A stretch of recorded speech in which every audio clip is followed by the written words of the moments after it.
The boy saw that his dad hadn't finished his yogurt and reached out to take it. Unexpectedly, his dad snatched it away from him and sternly warned the boy not to touch anything he had already eaten. Little did the boy know his dad was actually trying to protect him. John was a window cleaner who had recently been diagnosed with a terminal illness. He had less than 3 months to live, but his son was only 3 years old. John didn't dare to let him know the news and could only pretend to be casual, continuing to take care of his son normally. He would comb his hair and read to him, waiting until his son was asleep before secretly taking his medication. He knew his time was short, and the most important thing now was to find an adoptive family for his son. He found the adoption agency and explained his situation. Soon, he met the first potential adoptive family. They were upper middle class. They had a spacious villa in the suburbs and a large farm. John was very satisfied and thought that if Michael could grow up here, he would definitely have a better future than himself. However, during their conversation, the male host seemed to be a control freak. He mentioned that in the future, Michael would have to transfer to an elite school even if John said Michael preferred his current school to refuse. John knew that Michael would not have a happy childhood living under controlling parents. On the way back home, he asked Michael if he wanted to live in the luxurious house they had just visited. Michael answered that he liked their current home. Hearing this answer, John felt bittersweet. The adoption agency suggested that John make a memory box where he could place his belongings or leave a message. When Michael turned 18, he would be able to open it and feel his father's warmth again. However, John was strongly resistant to the idea. Why does he have to know he was adopted? We will find him a family that will be his family, his only family. He won't even have to remember how useless his parents were. His mother leaves him and then his father dies. I mean, that would definitely fuck him up. Back at home, looking at his young son, he pretended to be normal. He took Michael to the park to play and eat ice cream, wanting to spend as much time with him as possible. But seeing the fathers playing soccer with their children in the park, he felt envious. He couldn't witness the scene of Michael growing up. That day, John went to work and looked through the window at the children in other people's homes. The scattered toys and the slide in the yard made him feel bitter. He also wanted to give Michael such a childhood. The next day, he took Michael to the second potential adoptive family. They were a loving middle-aged couple with good personalities and a harmonious relationship. The husband loved to joke and was always cheerful while the wife was good at making cakes. The couple had always wanted a child but couldn't conceive. They had adopted a little girl for 3 years and had an adorable pet rabbit. The conditions were quite good, but the only problem was that the male host was very afraid of dogs and Michael had always wanted a pet dog. On the way back in the car, John asked Michael if he wanted to have a pet rabbit instead. But Michael said he still wanted a dog. It seemed that Michael and that family were not destined to be together. That day, Michael found a dead beetle under a tree. He was curious and asked his dad why the beetle wasn't moving. John said it had died. Innocently, his son asked what death meant. John thought that this might be a good opportunity to explain death to his son and not just make up a fairy tale. He said that all living creatures in this world grow old and die and their souls leave their bodies. And in the end, the bodies would slowly decay. Michael still was not fully understanding the meaning of death at such a young age. John's health deteriorated more and more. One day at work, a sudden burst of intense pain almost made him lose consciousness. He gritted his teeth and withstood the pain, but his employer thought he was slacking off and deliberately deducted a large amount from his salary. John went to the hospital and his condition worsened. He only had a month left. He egg-washed his employer's house, venting all his frustration.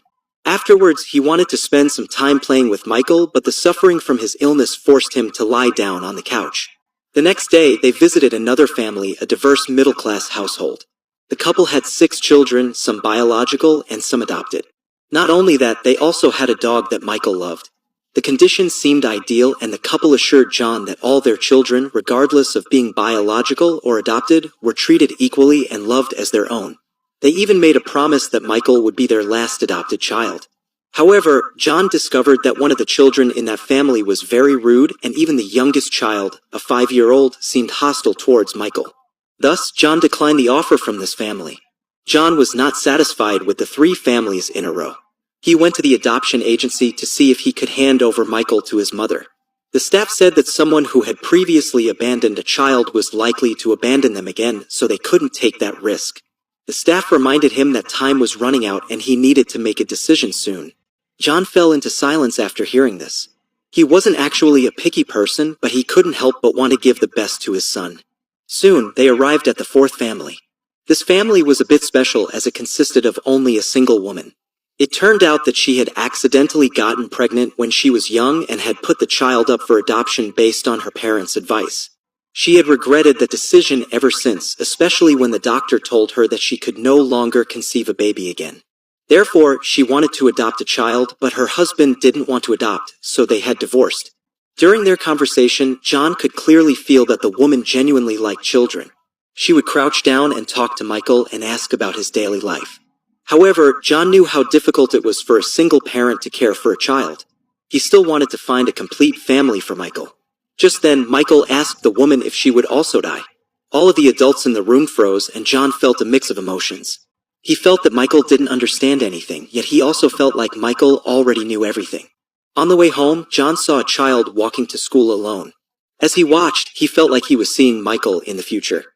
This strengthened his determination to find the best family for Michael before he died. Not long after, they arrived at the fifth family. This couple was very wealthy and seemed friendly. As soon as they entered the house, the man gave Michael a stuffed bunny doll. They then showed them around the house. During their conversation, John learned that the couple was capable of conceiving children but didn't want it to affect their quality of life, so they decided to adopt a child as a new experience in their lives. When John heard this reason, he felt uneasy. As they were leaving, the woman gave her husband a look and he went to retrieve the bunny doll. In that moment, John knew that he could not leave Michael with this family. If they couldn't even share a toy, how could they provide a better life for his son? On the way home, Michael suddenly asked John, "What's adopt daddy?" John was stunned.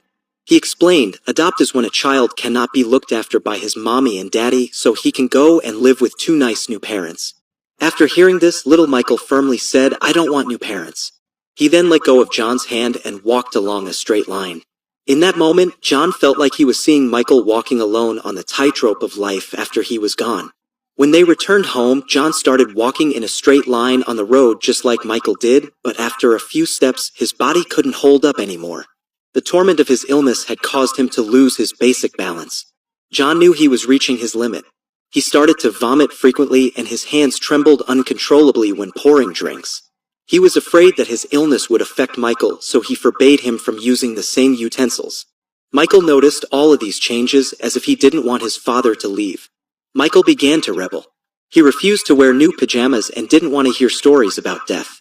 John grounded him in his room, and in protest, Michael threw all of his new belongings out. Seeing this, John couldn't help but smile. Instead of enduring everything silently, at least Michael knew how to express his emotions. In the following days, John began to prepare for his own passing. He made a trip to the cemetery to secure his new home, sold his car, and sorted out his work. Then he took Michael to an amusement park. They played bumper cars and ate cotton candy, experiencing all the activities they had always wanted to try but never had. At night, he read a picture book about death to Michael. Finally, he decided to teach Michael how to accept his death. Like the beetle left its body, one day soon your daddy will leave his body. But I will always be around you in the air and in the sunshine that warms you. You won't see me, but you can talk to me, you can feel me in your heart. Under John's explanation, Michael finally understood the meaning of death. The body disappeared, but love remained in the heart. After Michael fell asleep that night, John started making a memory box. He wrote 15 letters, and Michael would receive one on his birthday every year. He placed his belongings and the only photo of Michael's mother in the box. From that point on, these items and letters would be the connection between him and Michael. The streets were cold and quiet. In the early morning, John and Michael took the bus to the adoptive family's home. John had Michael press the doorbell. When the door opened, it was the single woman who came out. She greeted John first, then slowly crouched down to meet Michael's eyes. "So lovely to see you again," she said. Michael didn't respond, but instead turned and looked at his father. At that moment, his father was also looking at him with a smile. Finally, the big hand held the small hand and the film ends.